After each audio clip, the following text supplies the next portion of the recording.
Heyo, my name is Chupacabra, and today we're going to be going over the play-by-play preview of Splash Trail. Play-by-play videos will go over the NAFCAR track facts along with the share codes associated with the event.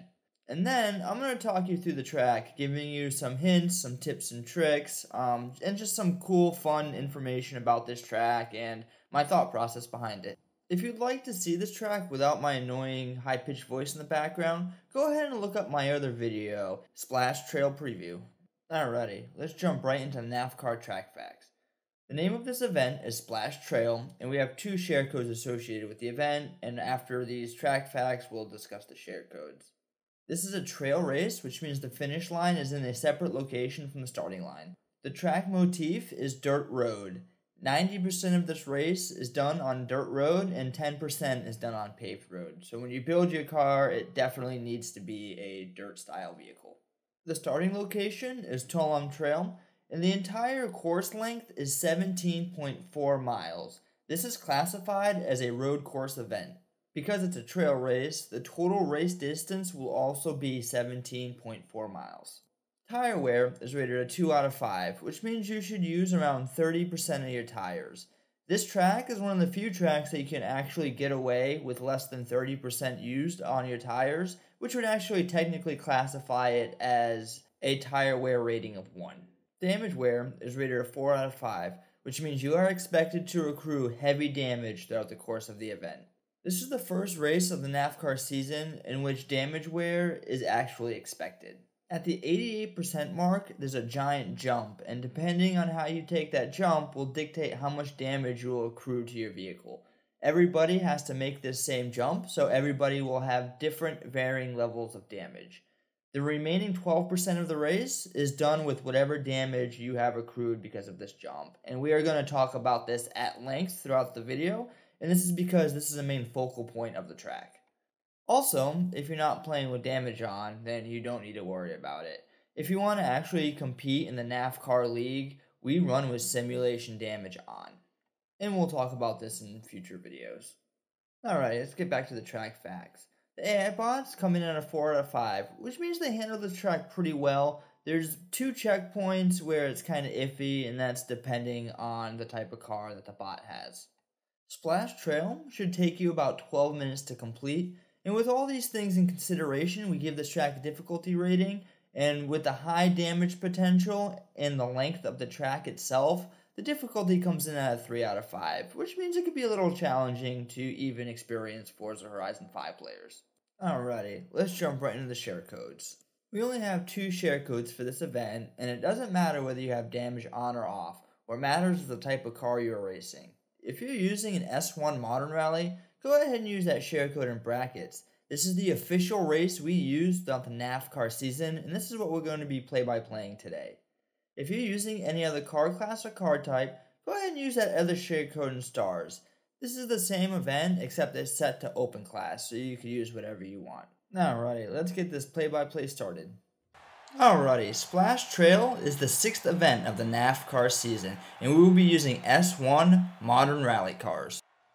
This track was actually the 3rd track I had made behind Chupacabra 500 and Redbeard 95, which were basically reskins of my Forza Horizon 4 tracks. Let's get this race started.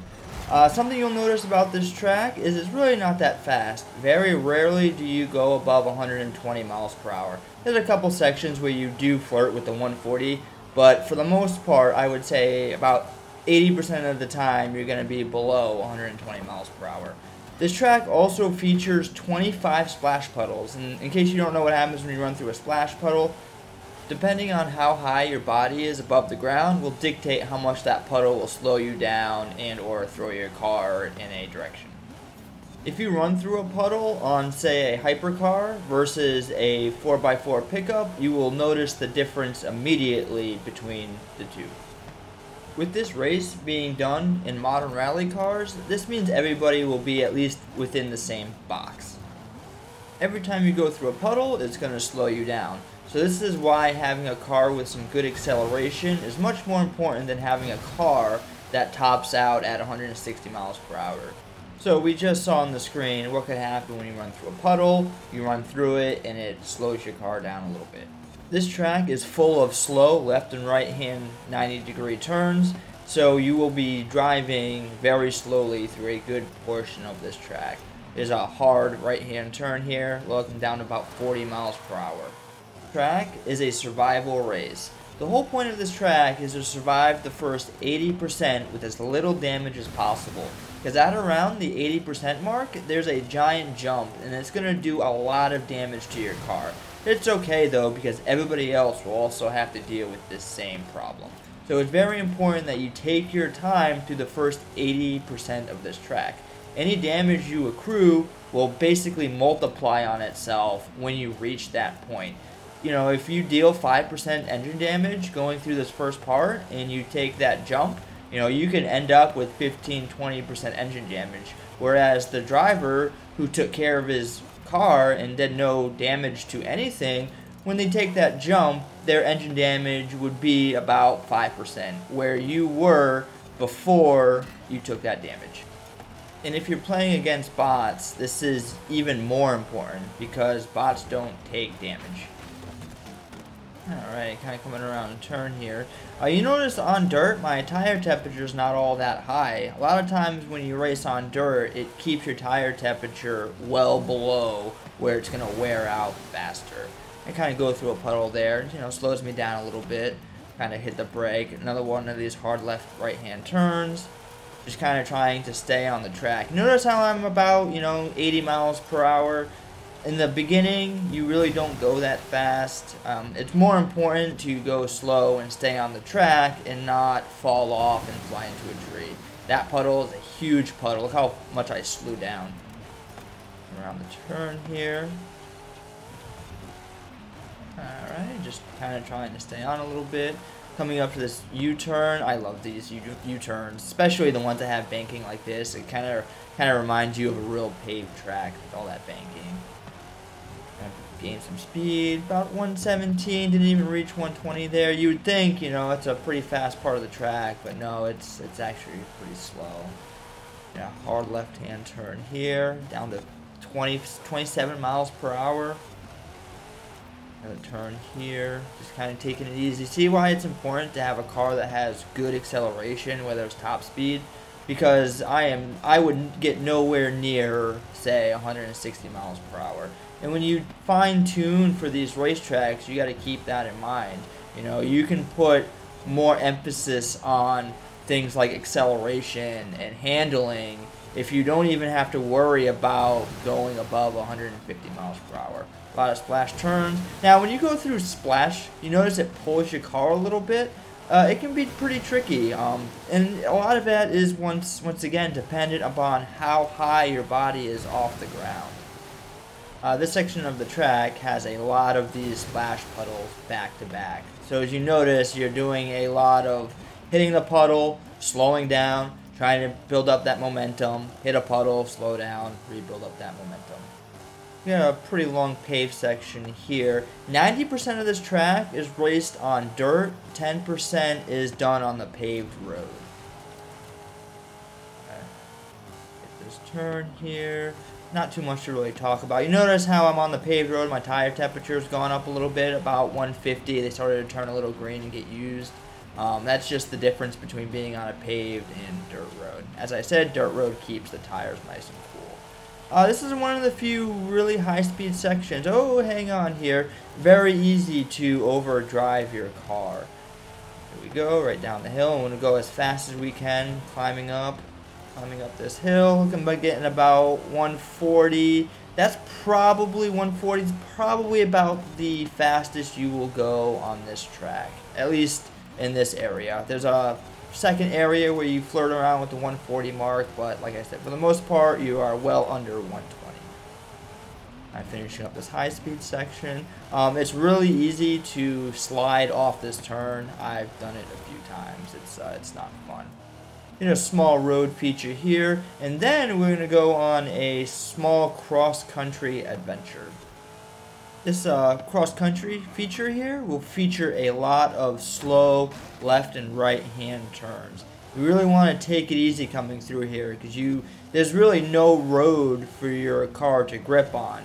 and you can easily slide into one of these drift poles or walls that are set up. Here we come, coming out of the feature. It wasn't too bad, you know, just kind of something you need to be aware of. And here we are. That those pinatas indicate the halfway point of the race. So we are halfway done. Here's the other high-speed section. You know, I'm about 140. Ooh, I touched 150. And then hard turn. See what happens when you overdrive your car? I was going way too fast through there, and I almost missed both of those checkpoints. I just kind of wanted to keep that in here to show, you know, these tracks are not easy. And, you know, it takes me sometimes a few recordings just to get a decent one. And you know, I made these tracks, so what does that say about me as a Forza racer? You know, you know, oh, I have trouble on some of the tracks that I make myself, but you know, it happens. You know, you always want to kind of test things, see how hard you can really take one of these turns. You know, really hard to be perfect in a NAFCAR race, and that's really what I pride myself on. You know, if it's difficult for the guy who made the track, then hopefully it's at least a little difficult and fun for everybody else. I always have a blast on all my tracks. In fact, 99.9% of the time when I log on and play, I just race a track that I made. You know, I made 40 of these, so you could literally do a 10-minute race. You know, you can do 3 10-minute races, and that's about 30 minutes worth of game time. Here we come to the famous no pass zone. This no pass zone will probably look familiar. This is the same exact one that we use in the first race of the season, Chupacabra 500. Notice how these checkpoints are super skinny. That's the whole point. You have to be very cautious and make it through these very narrow points. It also makes it very hard to pass. The whole idea behind this section is not really passing, but just kind of trying to stay in line and not miss a checkpoint. Here we come, hard left and right hand turn. That checkpoint before the road, this is the reason why the bots are rated a 4 out of 5, is because that checkpoint they do not like at all. They come up and over that hill, and then they go kind of flying into the field. But, you know, they end up making the second checkpoint somehow. I don't know. But anyway, that's the reason why the AI bots are rated a 4 out of 5. They handle this track pretty good, but there is a couple checkpoints where not so much. Alright, try to come through this small downhill section. Just trying to build some speed. About 117, 118 miles per hour, slowing it back down to 40 with that hard left-hand turn. And now we're on a small road feature, just kind of trying to build up some speed, trying to get through it. About 150, pretty close. I think it was 148 exactly. And we have another slow, hard left-hand turn, back down to about 30. And then we're going to build up some speed. This is another part of the tracks where you're going to go through a lot of these splash puddles. Here we go there. Here's another one, small one. This puddle doesn't really do much for my vehicle. We already went through there about 80. Now that one I reached about 110 and it slowed me back down to about 80 miles per hour. Here's another big one, about 115. It wasn't too bad. Kind of trying to stay on the road. Averaging, you know, about 90 miles per hour coming through here. Another small puddle. Notice how that was a very small puddle. Didn't really do much to me. That's a big one.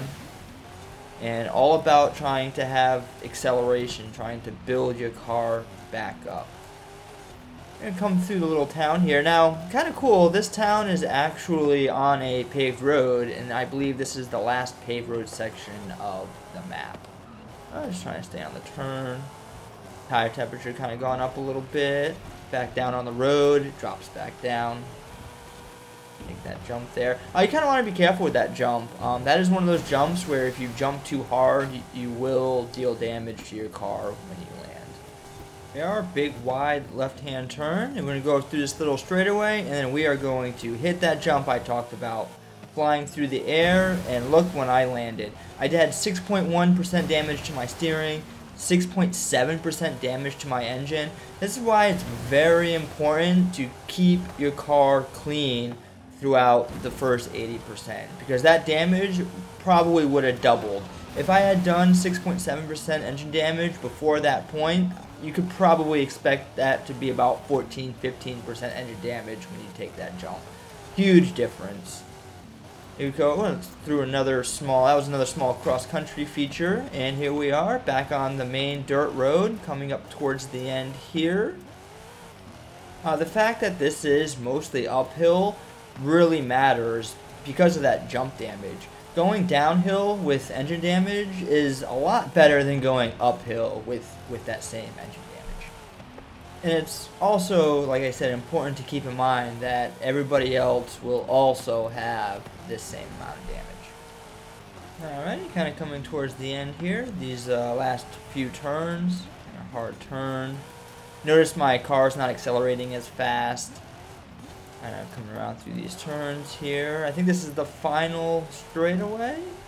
Hit this last puddle, slow you down a little bit, and here we are. That is Splash Trail.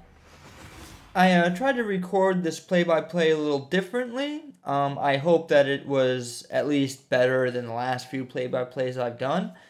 So please, if you have any comments or anything, go ahead and leave me a comment on the video, and I will try to be better at getting back to y'all. Thank you so much for your support. I really appreciate it, and I think the next video I have will be another play-by-play of The Crown. Thank you so much for your support. I really appreciate it. Have a great evening, night, morning, or day.